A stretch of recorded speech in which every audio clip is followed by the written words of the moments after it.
Over the last few years, we have experienced a retro revival from several manufacturers who decided to create new speakers inspired by the aesthetics from the 60s and 70s. KLH is one of those companies. We all swooned over the looks, engineering, and sound quality of the Model 5s. Will we do the same for KLH's newest variant of the popular speaker, the now smaller and less expensive Model 3? Let's find out together.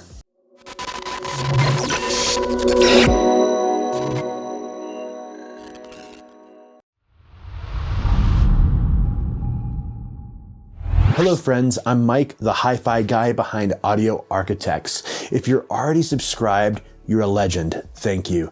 If you're a first timer and into all things audio, you're in the right place, and I hope to see you back for more.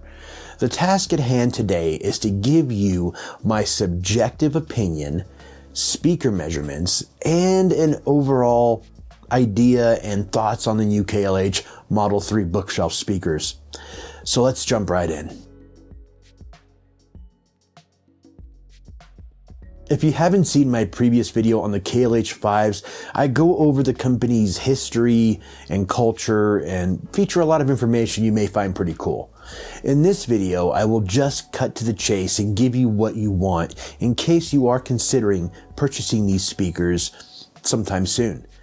The Model 3 is a two-way bookshelf speaker with an acoustic suspension design featuring an 8-inch cone woofer and a 1-inch aluminum dome tweeter.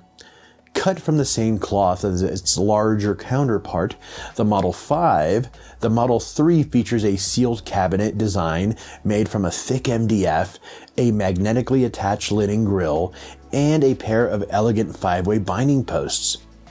You'll also find an attenuation knob on the rear of the speaker that can tone down the mid to high frequencies beyond 400 Hz. If you leave the knob on the high setting, that is considered the standard or neutral setting. As you move it to mid, you will have lowered the frequency curve by 1.5 dB, and on the low setting, you will tone it down by 3 dB. For consistency throughout the evaluation, I left the knob on high, even though I did prefer it on low for my taste and experience. But we will get into that a little later in the video.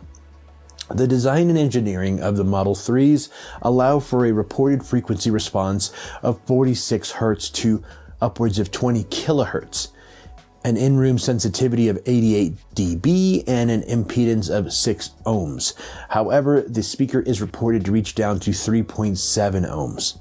On paper, it seems like you'll need a little bit of an extra oomph from your amplifier of choice to make sure these speakers are satisfied, because they can eat the juice if you're willing to feed them. As I mentioned before, the Model 3 is strikingly similar to the Model 5s, as in they are made of a solid MDF, giving it a hefty weight of 36 pounds each. That is with the metal base, which is included in the box this time. They did come separately with the Model 5s, I would imagine, for the sake of carrying it up a flight of stairs. Thank you, I appreciate it. The finish on the 3s is the same as the 5s, a beautiful English walnut and an African mahogany wood veneer, as you see here. The magnetic grille comes standard in a stonewashed linen. However, they are also available for purchase with a black knit and an old world linen. The Model 5s came with the old world linen, which is the color I prefer for those speakers. Nevertheless, the other two colors look really nice, so I'm kind of torn. Both Model 3s and 5s come with a slanted black metal riser stand. The stands that come with the 3s are a bit more narrow than those with the 5s. They slant a bit more as well. These were designed on purpose, of course, so there is a method to the madness. KLH did mention that these speakers will work fine on any other type of stand, shelving, or piece of furniture you'd like to put them on. They want to maintain that whole bookshelf, mantra. They aren't beholden to the stands they came with, so you're okay. They categorize these speakers as stand mounts or bookshelf speakers, but I don't really think they realized how big they really are. These aren't your, small run-of-the-mill bookshelf speakers. Just like the Wharfedale Lintons, they are mega stand mounts.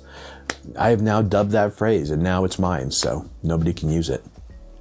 Mega stand mounts. KLH is marketing these speakers for people with smaller spaces, which blows my mind because I live in a small space and I think the Model 5 isn't that much bigger.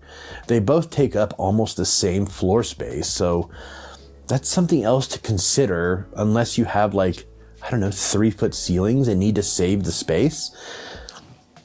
I don't know. Stranger things have happened.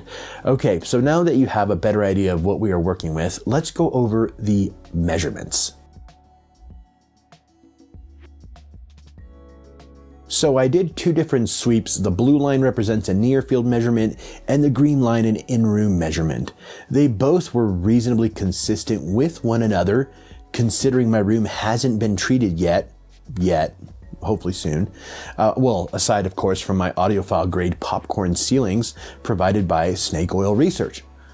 Just kidding, guys. They didn't provide the popcorn ceilings since the popcorn actually works to better my sonic experience. I'm serious though, you guys. Popcorn ceilings are also known as acoustic ceilings. They're typical in most homes because they absorb sound better than any other type of ceiling. Now, if this was just a flat ceiling, it'd be a lot more echoey in here.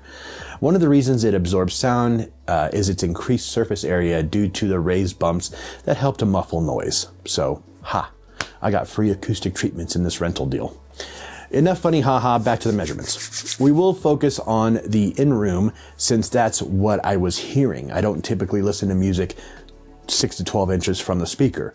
So, as you can see here, there is a spike at 100 Hertz, then at 60 Hertz before it starts to decline. And it's a very mellow and gradual decline. So according to the measurements, I should hear some really nice bass through and through, which is what I expected since the Model 5 was very, bass friendly as well. Aside from that weird downward null at 460 Hertz, which could be a crossover point or my room, it stays relatively linear throughout the entire measurement, well past 20 kilohertz. So, in essence, the speaker should perform nicely with excellent balanced tonality and a sprinkle of bass to top off your experience. Let's find out if it sounded how it measured, shall we?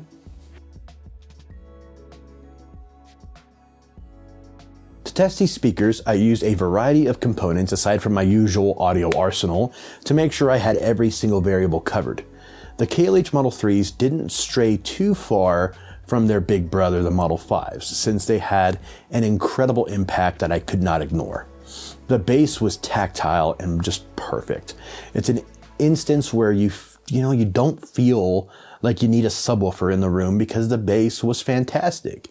I felt there was a noticeable opportunity in the mid-range and high frequencies.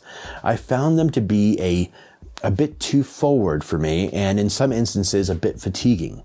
I used the attenuation knob to turn down everything above 400 Hertz and it did help. It did help slightly. This was, however, entirely dependent on the type of music I was listening to.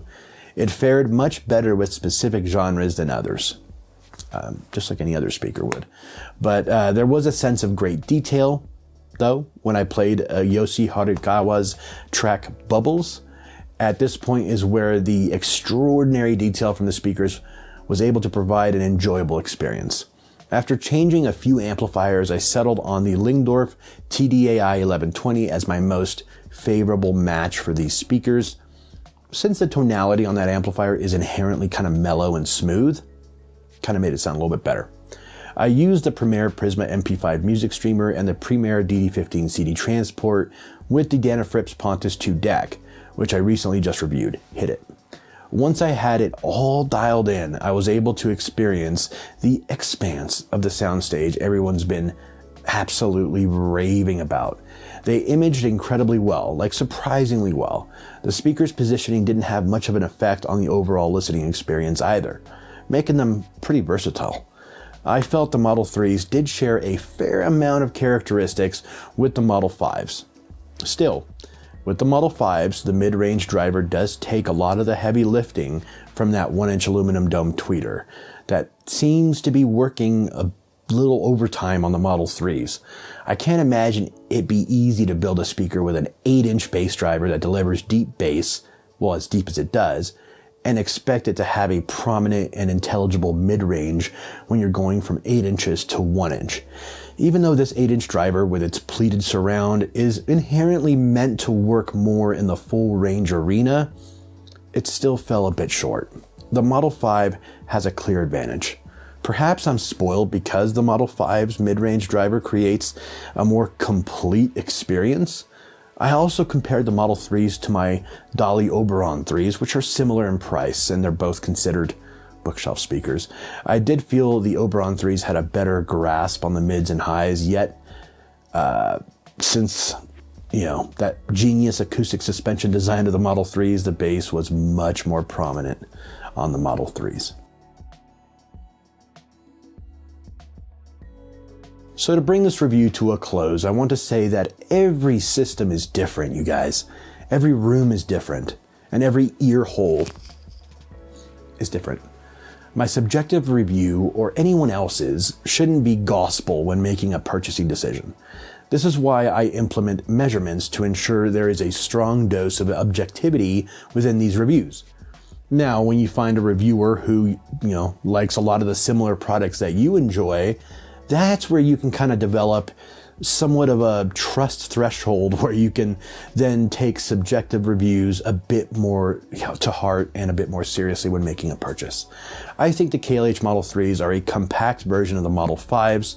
Their sound signature is very similar, and they both image very, very well. They have punchy, deep digging bass, and their clarity is quite nice. As I mentioned before, where I felt the Model 3 just wasn't exactly my dream speaker was in the mid-range to high frequencies. So because of this, I would probably encourage you to explore the Model 5, which I feel is honestly not that much bigger than the Model 3s and will provide you with a more full range experience through and through. Thank you all for joining me. If you are already subscribed, it's immensely appreciated, you guys. I have an online shop where I do sell audio-inspired t-shirts, hoodies, and other merch to help support this channel. I don't have a Patreon, so this is my avenue. I encourage you to check it out, buy some stuff, and offer ideas for future designs.